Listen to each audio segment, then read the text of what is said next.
Assalamualaikum dan salam produktif. Anda bersama saya Syazlina Zakaria dari Malaysia Productivity Corporation MPC dalam MPC Productivity Talk siri ketiga. Tune in setiap Jumaat jam 3 petang. Jangan lupa blog date anda. Fasa demi fasa telah kita tempuhi biarpun secara individu atau peringkat organisasi. Walau sukar, tapi demi kelangsungan hidup dan masa depan negara kita yang tercinta, kita perlu harungi bersama. Dalam konteks enterprise atau industri di Malaysia, perlukah mereka tahu what changes, what doesn't, and what's next, dan bagaimana mereka kekal relevan? Untuk berbicara dengan lebih lanjut, teruskan bersama tetamu jemputan pada kali ini.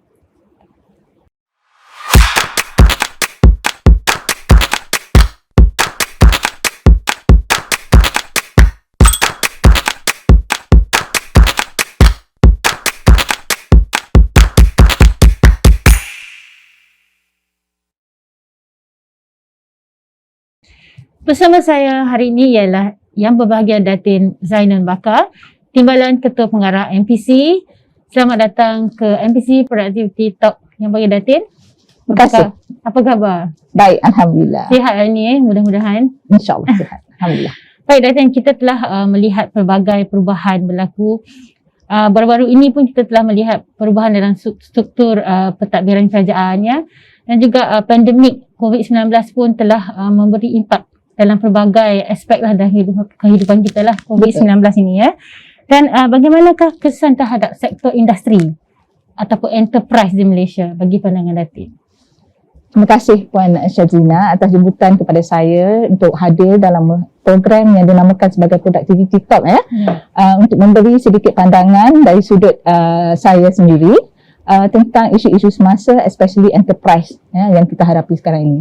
Seperti semua sedia maklum, berbalik kepada soalan Puan Syazlina sebentar tadi, kita dapati bahawa memang tidak dapat dinafikan pandemik COVID-19 yang telah berlaku semenjak tahun lepas sehingga ke sekarang telah memberi kesan yang amat sangat kepada enterprise di Malaysia.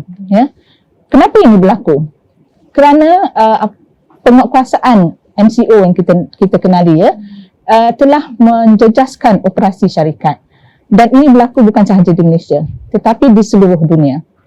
Di Malaysia ini penguatkuasaan MCO telah menyebabkan operasi syarikat terjejas, enterprise terutamanya SMEs yang paling terkesan sebab apabila mereka tidak beroperasi dan juga orang ramai tidak boleh ke sana ke sini. Jadi dia memberi kesan kepada apa yang kita kata dalam ekonomi, penawaran dan permintaan. Apabila tak boleh beroperasi, tak boleh keluarkan produk. Tetapi pada masa sama, enterprise mempunyai pekerja yang perlu dibayar gaji. Jadi mereka akan terjejas dari segi aliran tunai. Dan inilah yang menyebabkan apa kita katakan vicious cycle. Bila pekerja tidak mendapat gaji, moral menjadi terganggu. Kalau ada gaji pun, mungkin mereka perlu mengubah cara hidup, berbelanja mengikut kemampuan. Jadi permintaan kepada produk dan pengeluaran syarikat atau enterprise akan berkurangan. Itu yang saya katakan tadi, penawaran dan permintaan akan terjejas. Okey, dari situ kita dapat lihat terjejasnya operasi syarikat. Kita lihat kalau melalui beberapa laporan yang dikeluarkan oleh banyak laporan bukan sahaja di universiti syarikat-syarikat perunding juga mengeluarkan laporan-laporan. Kalau ikut terjejasnya dari segi ekonomi kepada negara, SMEs ataupun MCO telah menyebabkan kerugian pada yang pertama telah menyebabkan kerugian sehingga 2.4 bilion. Itu yang MCO pertama. Dan seterusnya apabila berlaku penguatkuasaan MCO seterusnya dengan sedikit kelonggaran, kita dapati bahawa kesannya sedikit berkurangan. Lebih kurang dalam 600 juta sehari. Ini Malaysia. Di Malaysia. Ini di Malaysia Dan dengan penguatkuasaan yang terkini, dengan lebih banyak kelonggaran, memberi peluang kepada lebih banyak sektor ekonomi dibuka, kesannya kepada ekonomi adalah lebih kurang 300 juta sehari ataupun lebih kurang 1% daripada GDP negara.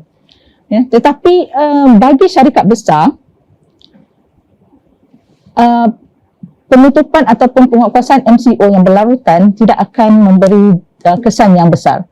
Tetapi SMEs akan terjejas kerana aliran tunai mereka dengan modal yang sedikit, of course akan cepat terganggu lah. Jadi sebab itu kita lihat dalam waktu sekarang ini daripada MCO pertama sehinggalah yang sekarang, kita lihat kerajaan telah mengeluarkan berbilion-bilion ringgit. Kalau saya boleh refer, saya rasa lebih kurang dalam 530 bilion packages yang telah dikeluarkan oleh kerajaan untuk membantu enterprise dan memastikan bahawa mereka boleh terus untuk memulihkan beroperasi semula ekonomi lah. Untuk mereka stay afloat dan tidak membuang pekerjaan. Kerana apabila syarikat membuat ataupun memberhentikan pekerja, ini akan menjejaskan produktiviti dan seterusnya ekonomi kita akan terkesan. Baik Datin, itu adalah faktor luaran ya. Dari faktor dalaman pula, sudut dalaman organisasi sendiri. Apakah faktor yang boleh menjadikan mereka terus sustainable ya untuk mengekalkan kestabilan organisasi mereka sendiri?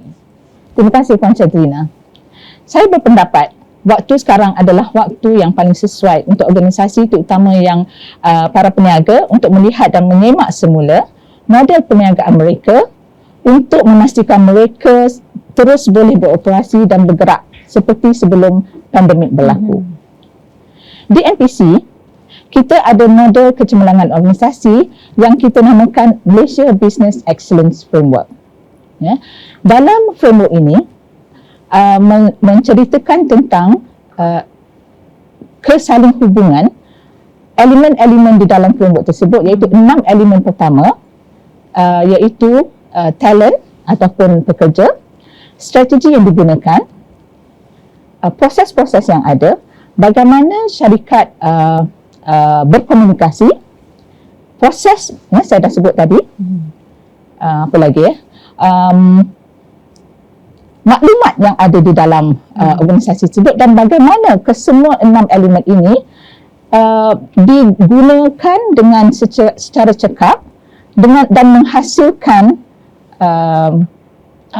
output results diterjemahkan di dalam elemen yang ketujuh dan iaitu dalam framework tersebut. Dalam sesi pada petang ini, saya bukanlah nak cerita each and every element secara detail cukup saya jelaskan sedikit dengan secara ringkas.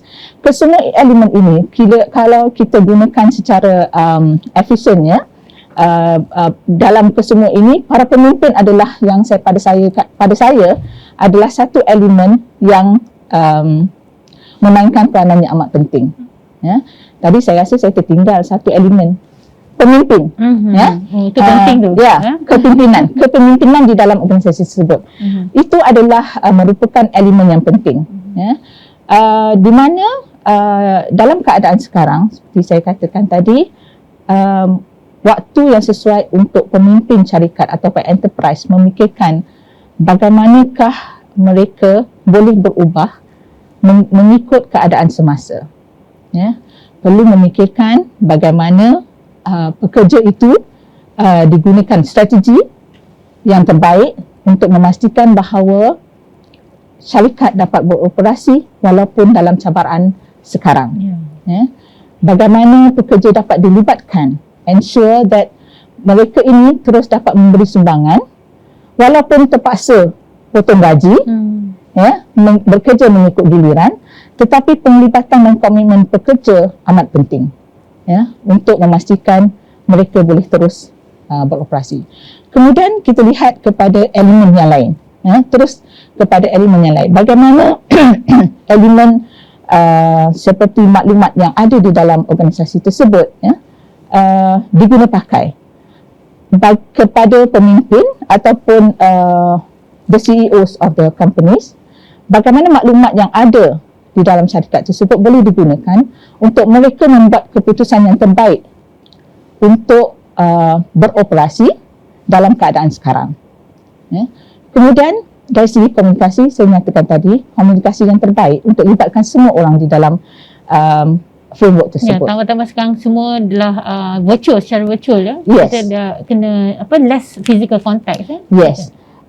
Saya terbaca dalam satu artikel, dalam keadaan sekarang di mana bekerja secara virtual mengurangkan kontak di antara majikan dan juga pekerja.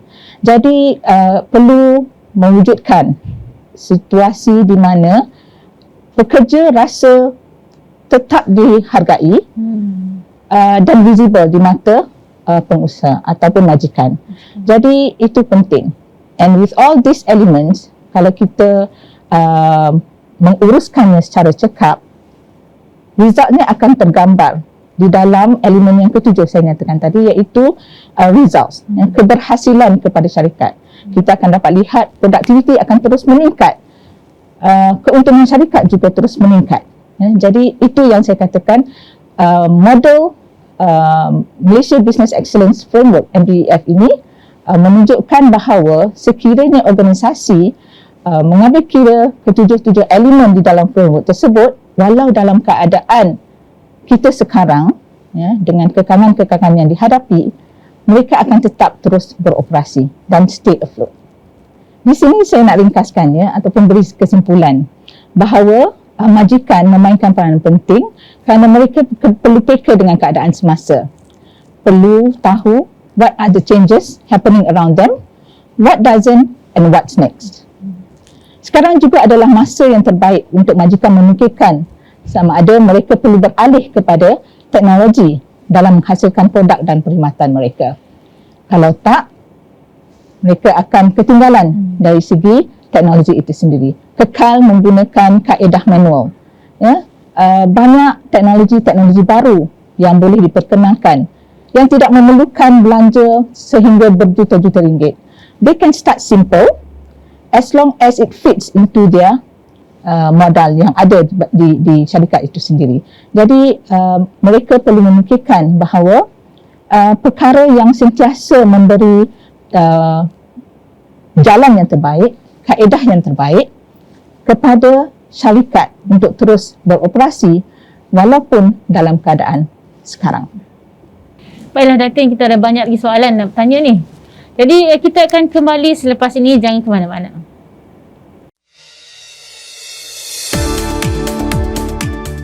Kekal positif, kekal produktif, inovatif, kreatif dan semestinya produktif. Itu yang boleh kita rangkumkan bagi seorang anak muda berpotensi besar, cekal berhadapan cabaran sebagai usahawan semasa negara dan dunia dilanda wabak pandemik COVID-19.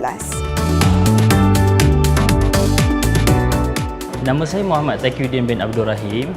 Saya berumur 28 tahun dan saya sekarang di HNC saya memegang jawatan sebagai Business Development dan juga samping tu memantau operasi-operasi outlet yang kami ada lah sekitar Lembah Kelang dan seluruh Malaysia.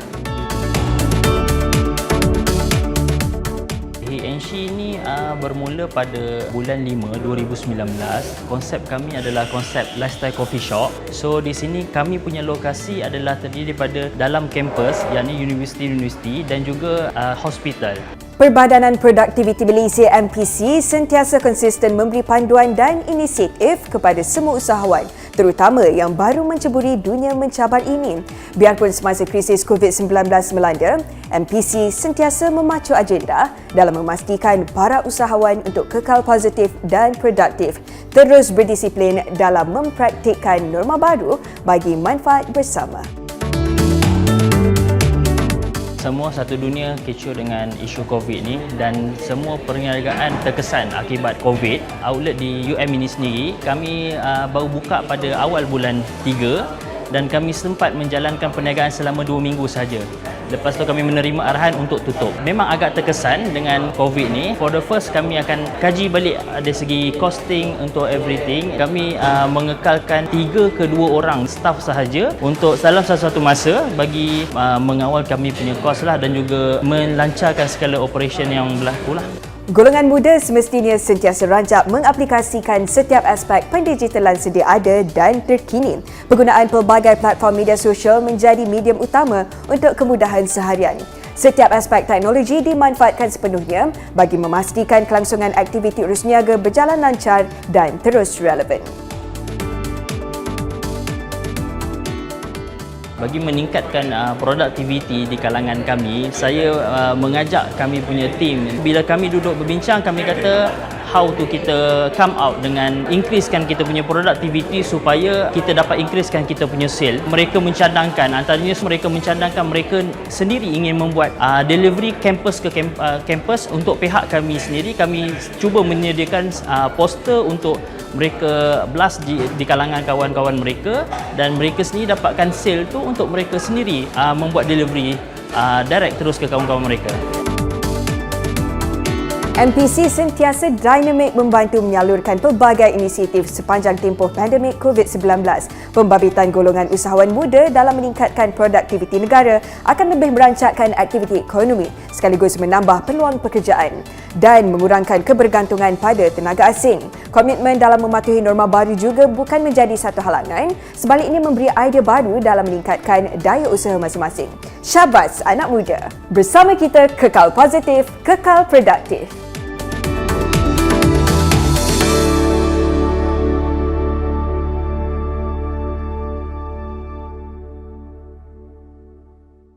Kembali kita ke studio MPC Productivity Talk.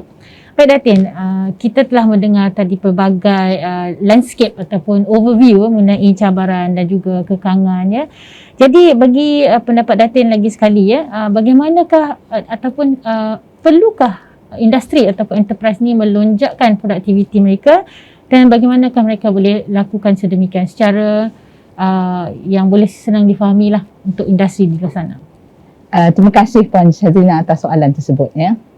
Dalam situasi yang serba mencabar sekarang ini, saya nak mengajak semua orang, tak kira pemimpin, tak kira pekerja swasta, pekerja awam, semua orang perlu ada minda yang produktif dan jadikan usaha untuk melonjakkan produktiviti sebagai satu kewajipan.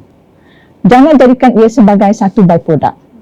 It has to be in the mind of everyone that to improve productivity is our responsibility. Ya.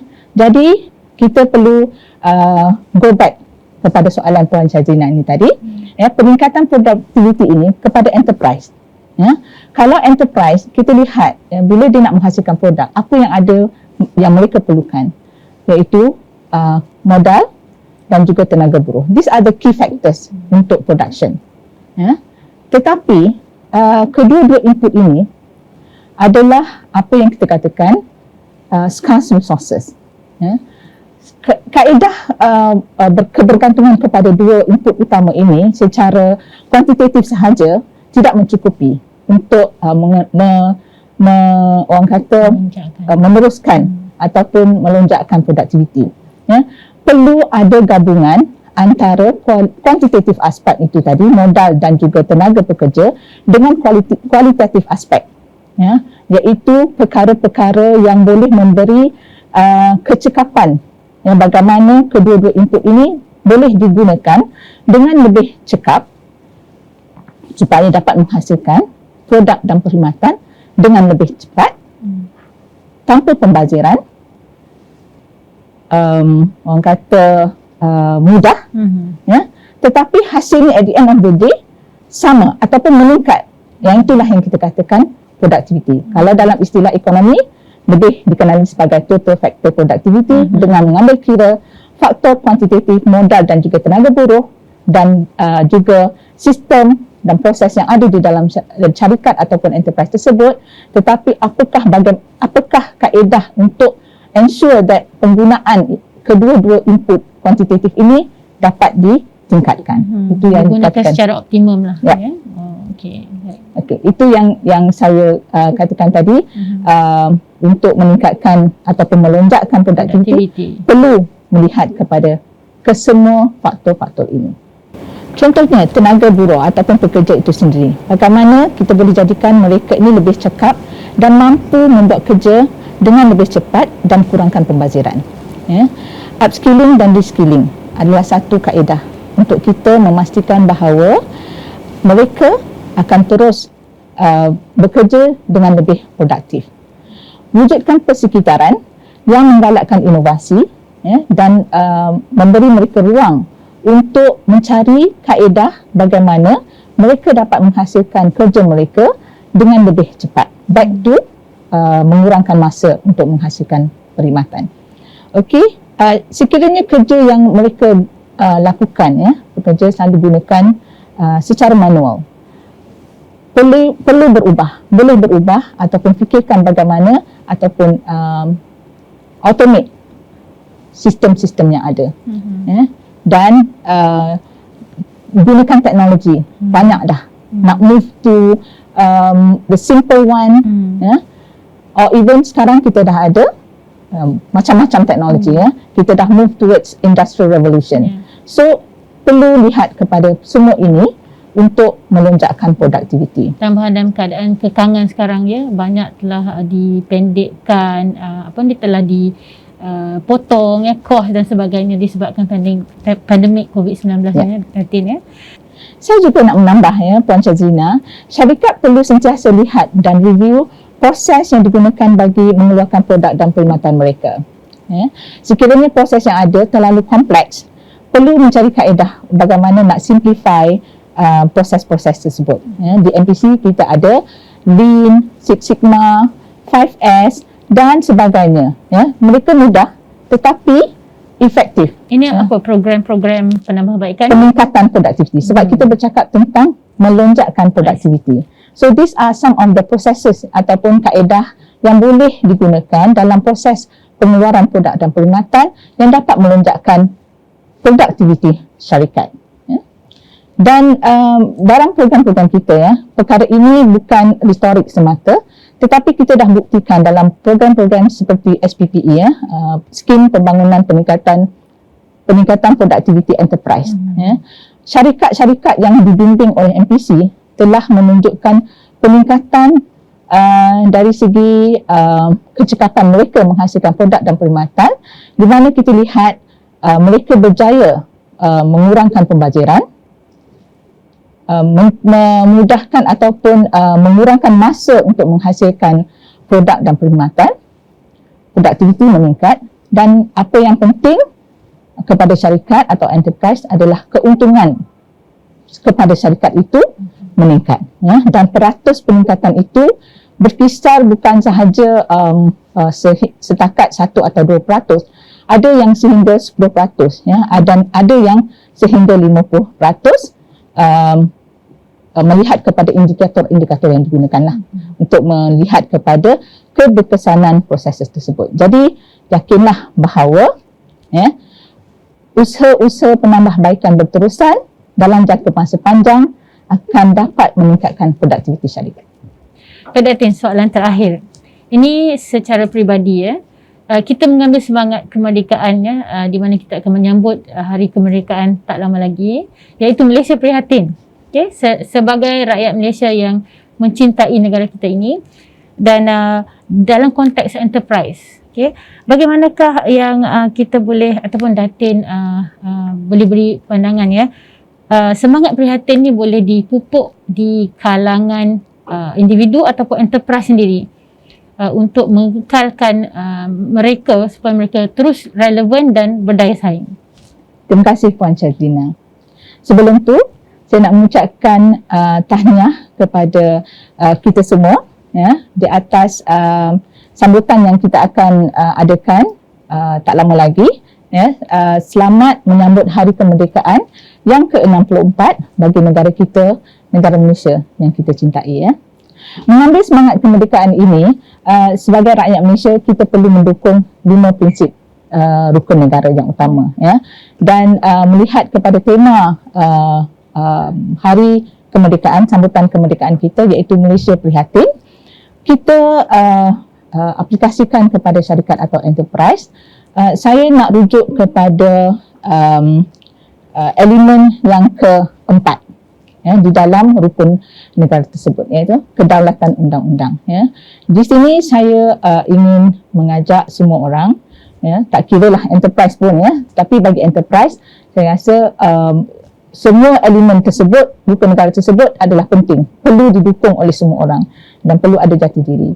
Tetapi syarikat perlulah beroperasi secara bertanggungjawab, prihatin dengan alam sekitar, sebab semangat kemerdekaan kita ini bertemakan Malaysia prihatin. Jadi bila nak beroperasi, perlulah beroperasi secara bertanggungjawab, ensure kita tidak menjejaskan persekitaran kita dan juga ekosistem di sekeliling kita.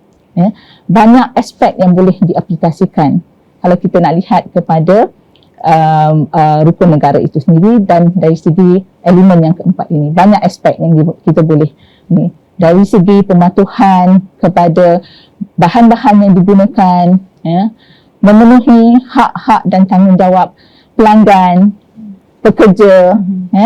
Jadi semua itu perlu ada pada semua enterprise. Pastikan beroperasi dan bersaing dengan sihat. Jaminan kepada kualiti atau atas produk dan perkhidmatan yang dikeluarkan, perlu ada. Patuhi standards dan juga peraturan-peraturan, not only local standards, local peraturan, tetapi international standards yang perlu dipatuhi. Jadi dapat bersaing, dan dengan adanya kesemua standard dipatuhi, insya-Allah kita boleh menembusi pasaran global. Itu matlamat kita merdeka dari segi cara kita mengeluarkan produk dan perkhidmatan kita. Itu pada pandangan saya. Begitulah pandangan peribadi dari Yang Baginda Datin Zainon.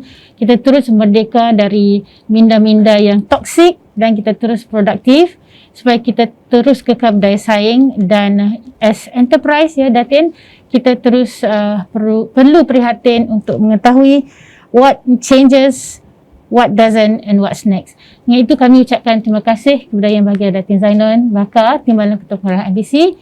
Temui kami pada minggu hadapan dengan tajuk yang tidak kurang menarik. Jumpa lagi.